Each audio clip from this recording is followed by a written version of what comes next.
All right, so let's get right into it. My name is Meg Purcell, and I'm going to be walking you through our pre-application meeting today. I'm actually going to take myself off camera. I'll be back a little bit later in the presentation, but I'm just going to save on bandwidth on my end.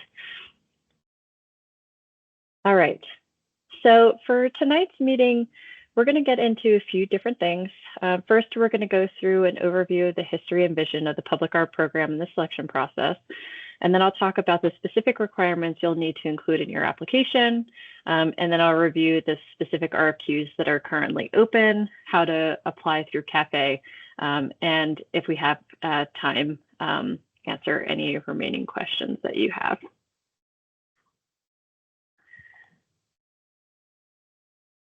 And as this is a second recording of this presentation, we're going to skip through Mentimeter. But we're always interested in hearing directly from people on what interested you in applying. This is not, doesn't count for anything, no scoring as part of our informal interactions, but just as a curiosity question. All right, so for many of you that don't know, our program was first established by Mayor Federico Pena through an executive order in 1988 and later enacted into law by City Council in 1991. This program sets aside 1% of budgeted construction costs on new capital improvement projects with budgets equal to or more than $1 million for the inclusion of new public art. And since the program was established, the city has invested more than $60 million in public art across the city, which has resulted in the installation of more than 400 pieces of artwork. There are roughly 100 historic and donated pieces we own as well, which make up the public art collection. Each new project we take on is site-specific and unique, meaning it was created in response to the place and community in which it resides. And these goals, our program goals, are the umbrella goals for our program. Each RFQ has more distinct goals, but relate to these broader goals. So each project needs to make sure that the artwork speaks to its users. Perhaps it interprets the history of the place or its people, or addresses a social or environmental theme. All artworks should enhance the site and the user's experience of the site, and all projects, no matter what size of their budget, go through the same process, which we ensure is open, fair, and transparent. And further involving stakeholders from the community provides citizens an opportunity to have an impact on their community and built environment. This also helps us shift the idea of expertise. So we feel that community representation is just as important as arts professionals in this process. Not everybody who comes into a selection panel, for example, will have an artistic background, but know the community very well. And when we first introduced the program to panelists, one of the examples that we use to describe our overall program goals is Aqua Portal by Don Lawler and Meg White at the Ashland Recreation Center, which is known for its swimming facilities. We also cover aesthetic bias and preference with the panel, pointing out that while this particular work may not be aesthetically pleasing to each panelist, it does speak to the site and location and the goals of the RFQ. All right, so now we're going to talk a little bit about the selection process. What you see here is the entire process zoomed way out, which you can see is both lengthy and thorough. And we're going to walk through this one section at a time. The first step is to create the selection panel, and you can see this marked in gray as we've already passed this point. The panel consists of members who live and work in the community, artists, arts professionals, and civic leaders, the Public Art Committee, and the Denver Commission on Cultural Affairs. We follow this composition for each and every project that we take on. Once a panel is finalized, we take it to the Director of Cultural Affairs, as well as the Denver Commission on Cultural Affairs for review and approval. And once approved, we officially kick off the project. Once the panel is approved, members meet to cover all the information they need to successfully navigate the project and process. And the call to artists or request for qualifications that we make public for artists to apply to is dependent on our discussions in that meeting. The themes and goals that you will see in each RFQ is determined by the panel. Once the goals of the panel are fleshed out, I assist in drafting the RFQ document. The panel reviews and gives feedback. And then once everyone approves, we move the draft forward for further review. And then once cleared, we do officially open the call for approximately 4 weeks. And that's exactly where we are right now. Once the application period closes, the panel reconvenes to score the applicants based upon goals set forth in the RFQ. The panelists narrow the pool to approximately 3 to 5 finalists.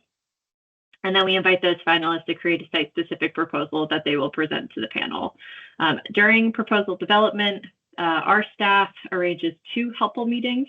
One is with the community representatives on the panel, where finalists can ask follow-up questions to community members directly. And the other is with the design team, and they just help deliver more technical information about the site and conditions. Finalists will then present their ideas during the presentations, and the group will discuss the merits and challenges of each of the proposals, and the panel will select a finalist at our final meeting. The winner is determined by who receives the most votes. And I should note now that I do not have a vote in this process, nor does anyone from the Public Art Department. We are simply here to facilitate and provide guidance. And before I move ahead, I do just want to make sure that we are clear on what we're asking for at this point. We are only looking for 6 to 8 images of your previous work, your artist statement, and your resume to establish an applicant pool. We will dive into that a little further in the next couple of slides. But generally speaking, anything that one can buy off the shelves is not considered to be public art for the Denver Public Art Percent program. This includes wayfinding or advertising signage, reproduction of original artworks, mass-produced objects like bike racks or benches, and landscaping, except for where the elements are designed by the artist and a major part of the artwork. So, for example, eco art or land art or environmental art, work that can border both landscape architecture and art. But if there is an artistic intent involved, we do consider this to be public art. We use the example on the right to explain the differences to our panelists. So here you can see a wayfinding sign on 14th Street, which in itself is not public art. However, there is a small public art piece attached to it called the 14th Street overlay. So the sign, not public art, the small sculpture piece attached to it is. And I also want to expand on this area regarding artworks that are currently for sale. So the 1% program, I want to say 95% of the time, seeks to create new public artworks in collaboration with the selection panel. So for artworks that are currently on sale or artworks you think you might want to donate, we have an entirely separate program and process in which we can connect on at another time. But on the flip side, there is a long list of what we consider to be public art, including sculpture of all types made from bronze, glass, steel, ceramic, graphic arts, photography, mosaic, tons of forms that artwork can take and media used. For this call in particular, or at least in 2 of the calls that we're talking about today, we're looking for highly specific works. And before we transition, we always like to ask too, how many have you read through the RFQ? There's no judgment on our end.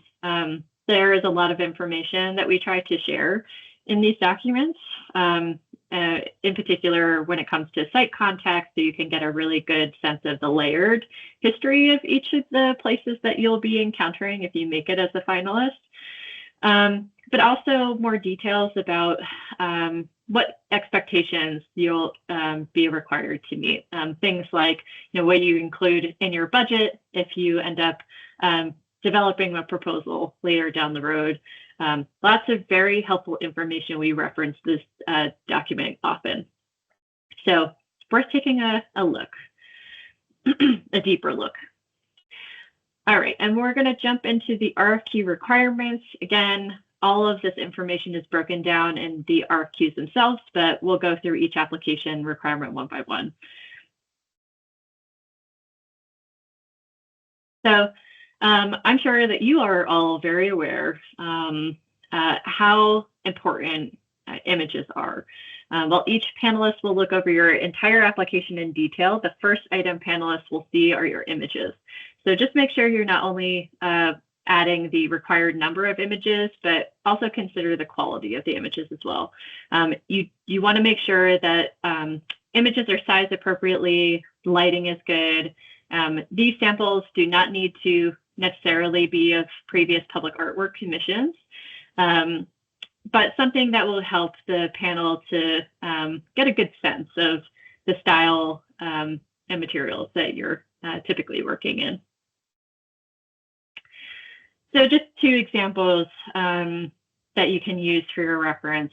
While the image on the left, shows a really interesting interactive artwork, it's a little bit difficult to see what is going on. So the depth of field and plants in the frame are not really helping the panel to see the work.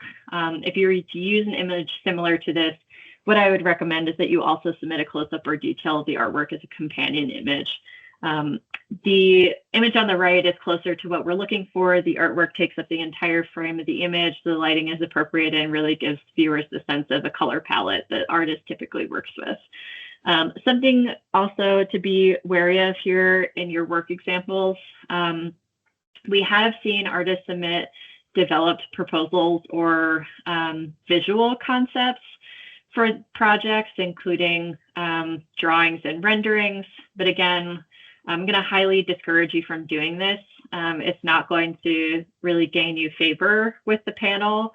At this point, they have a very specific rubric that they're working from.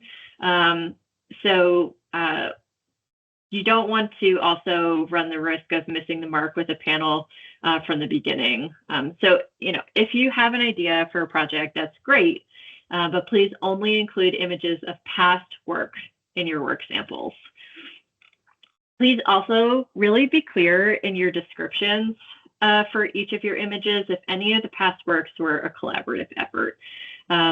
There have been times in the past where newer or emerging artists have apprenticed under experienced public artists and show that works that are familiar to the panel. So if you don't disclose who your collaborators are, you might run the risk of the panel misunderstanding what you were attempting to show or misinterpreting that you're claiming the work solely as your own. So again, just be mindful in citing all of your collaborators. The resume section is pretty self-explanatory. Simply upload a copy of your resume, no more than 2 pages long, for an individual artist. And if you're part of an artist team, submit 1 page per team member only. All right, and for your statement of interest, here is what you should include in your 2,000 character statement. Note that for each RFQ published by the city, there are similar but different pieces of information that the panel wishes to know. And you can see this play out for both projects that we're here to talk about today. In your statement, I would advise 2 things. If you are copy and pasting from Microsoft Word, in particular, you might inadvertently be copying hidden characters into Café, causing some cutoff in your statement at the end. So just before pasting into Café directly, what I would do is paste into a neutral program like Notepad, or something that strips the formatting so that any hidden characters are visible. You can then simply delete them and paste them into Café. And again, please proofread your statement. We have many calls at the city, and it's common to see artists applying for several at the same time. We also see artists copying and pasting the same text for each call and not really changing project names, which is a cause for instant concern for panelists, especially community representatives who specifically interact with micro communities in Denver. So if you're responding to a call that is making a specific request, use this space to address how you will fulfill that request. So, for example, let's say that the selection panel is really looking for muralists who are curious about moving in a more sculptural direction. And in your application as a muralist, you might only have murals to show. But how do you talk about your interest in moving in a sculptural direction? Well, the statement of interest is a really good opportunity for you to be able to do that. In this case, what you would want to do is share with the panel how you plan to use this opportunity to move from mural work to more sculptural work. And you might also share what fabricators do you imagine working with to realize your project. So use this opportunity and tool to really talk a little bit more about how you want to use this project as an opportunity to both address the goals of the panel, but also to talk about your interest in your career trajectory. All right. So now that we've covered those areas, I'm going to spend a little bit of time talking about both of these projects. Again, this is very quick and digestible information to get you acquainted with the project. This information is only meant to give you an overview of the project to inspire your interest. So the Denver Rescue Mission and the 48th Avenue Center is situated in Northeast Park Hill in District 8. And before sharing more neighborhood context, I just want to name that there are probably several of you who are viewing this recording that know the history of both of these projects and their locations much more deeply than our staff could get into. So what you'll see is a very truncated offering, but the purpose isn't to summarize the neighborhood, just to acknowledge that these sites are really layered historically. So again, this brief timeline touches on the development policy and community organizing and cultural continuity, not to flatten them, but just to recognize that, again, this place is layered, it's intentional, and lived. We'll stop here for just a brief moment.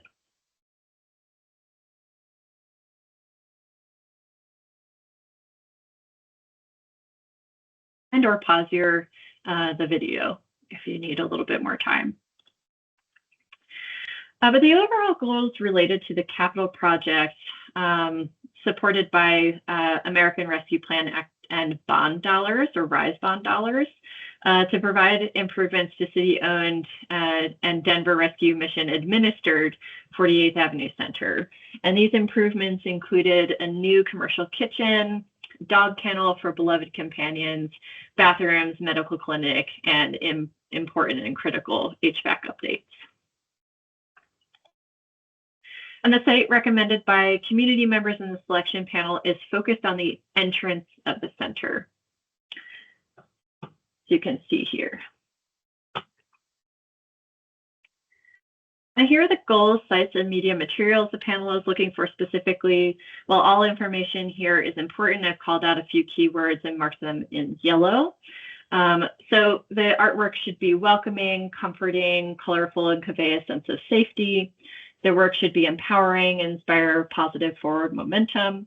Artwork should engage and help share the stories of people experiencing homelessness and provide a sense of dignity to those seeking support. Artwork should be culturally relevant, and artists are encouraged to consider trauma-informed design strategies. There's a lot of other information here that's very important too, but these are some of the, I would say, high points. And for the site, we have only selected one site for public art at the facade of the building to welcome clients or temporary residents. And then the media materials include mural, relief work, and mosaic artworks.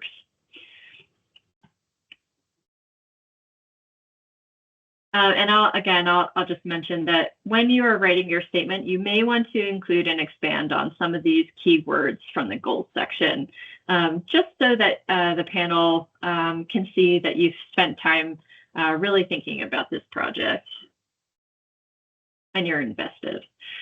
The schedule is listed in the RFQ document, but here again for your reference.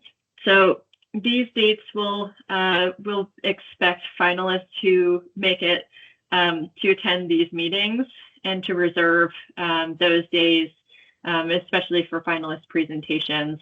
It's unlikely that these are going to shift very much. It's possible, but at the moment, we're pretty firm in these. All right. And we're going to just move right along to the 47th Avenue Park. This project is located in District 11, just east of Pena Boulevard. The overall budget for this project is, I believe, closer to $80,000.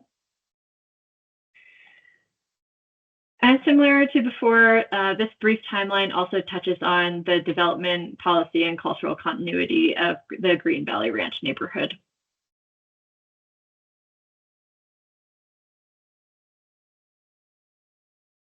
And the overall goals that relate to the RISE bond dollars approved by voters in 2021. To do this work, the Denver Parks and Recreation Office will or has worked on a vision plan for this park for some time, but has already broke ground to construct new athletic fields, sports courts, a play area, walkways, and other amenities that were requested by the community. The park is set to be complete in the summer of 2027, and we're looking at the moment for artists who can integrate into that existing team, just to streamline a few things and to make it easier to identify locations and installation process and things like that. There are a few sites recommended by the community members and selection panel. Artists are not expected to activate all locations. These are just starting point ideas.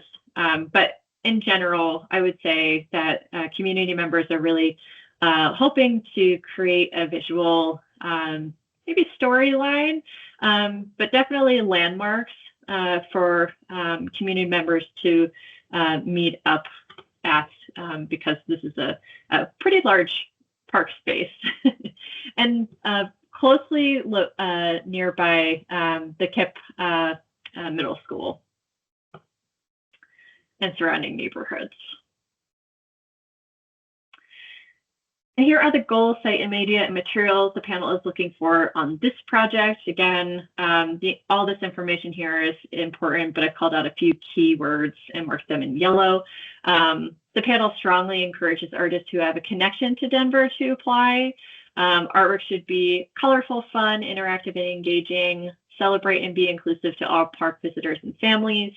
Artwork should help amplify the stories of the area in a culturally relevant way.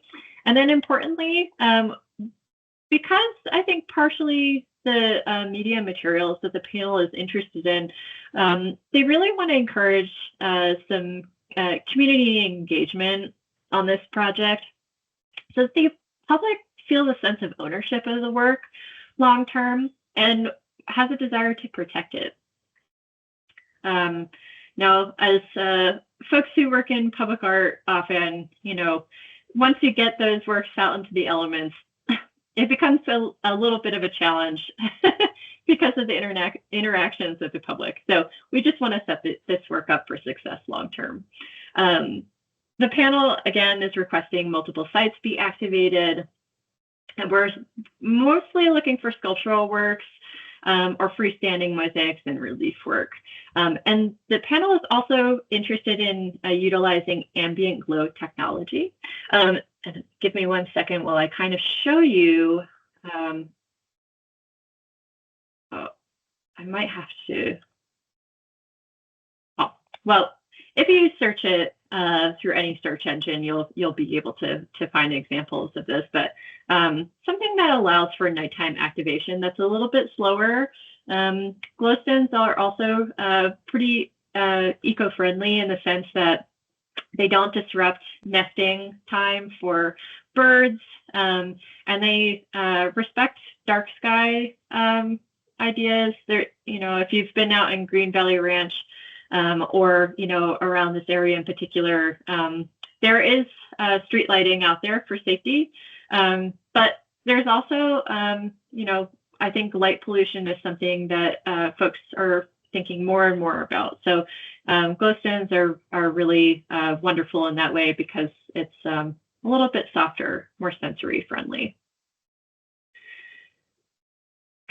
And again, our schedule for this project, again, we're going to follow this pretty closely. So if you are applying, just know that if you're moving forward as a finalist, we will expect you to attend these meetings. All right. Now we're going to switch gears a little bit and talk about applying to this call through CAFE.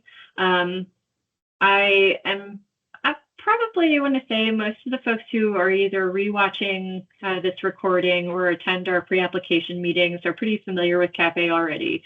But just so that it's clear, CAFE is the third-party vendor we use for all of our calls, and that it easily allows panelists to score applications individually, and registration is completely free, as well as our applications or call for artists. But just to walk you through, you're just going to go to callforentry.org, head to the login button and sign in as an artist.